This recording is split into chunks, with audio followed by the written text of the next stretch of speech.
ಕೊಲಂಬೋದ ಪ್ರೇಮದಾಸ ಕ್ರೀಡಾಂಗಣದಲ್ಲಿ ಭಾನುವಾರ ನಡೆದ ಐಸಿಸಿ ಟಿ20 ವಿಶ್ವಕಪ್ ಟೂರ್ನಿಯ ಗ್ರೂಪ್ ಹಂತದ ಪಂದ್ಯದಲ್ಲಿ ಪಾಕಿಸ್ತಾನ ತಂಡವನ್ನ ಭಾರತ 61 ರನ್ಗಳಿಂದ ಬಗ್ಗು ಬಡಿಯಿತು.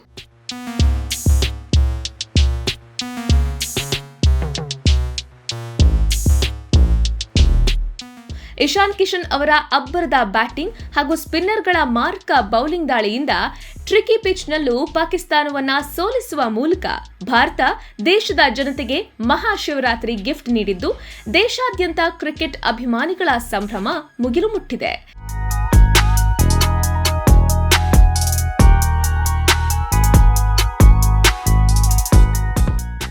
ಭಾರತ ತಂಡವು ಟಿ20 ವಿಶ್ವಕಪ್ ಟೂರ್ನಿಯ ಸೂಪರ್ 8ರ ಹಂತಕ್ಕೆ ಪ್ರವೇಶಿಸಿತು.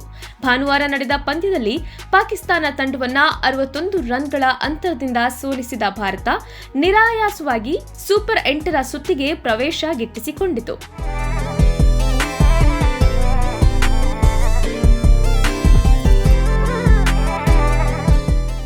ಪಾಕಿಸ್ತಾನ ವಿರುದ್ಧದ ಗೆಲುವು ದೇಶಾದ್ಯಂತ ಸಂಭ್ರಮಕ್ಕೆ ಕಾರಣವಾಗಿದ್ದು ಕ್ರಿಕೆಟ್ ಅಭಿಮಾನಿಗಳು ರಾತ್ರಿಯಿಡೀ ರಸ್ತೆಯಲ್ಲಿ ಕುಣಿದು ಸಂಭ್ರಮಿಸಿದ್ದಾರೆ.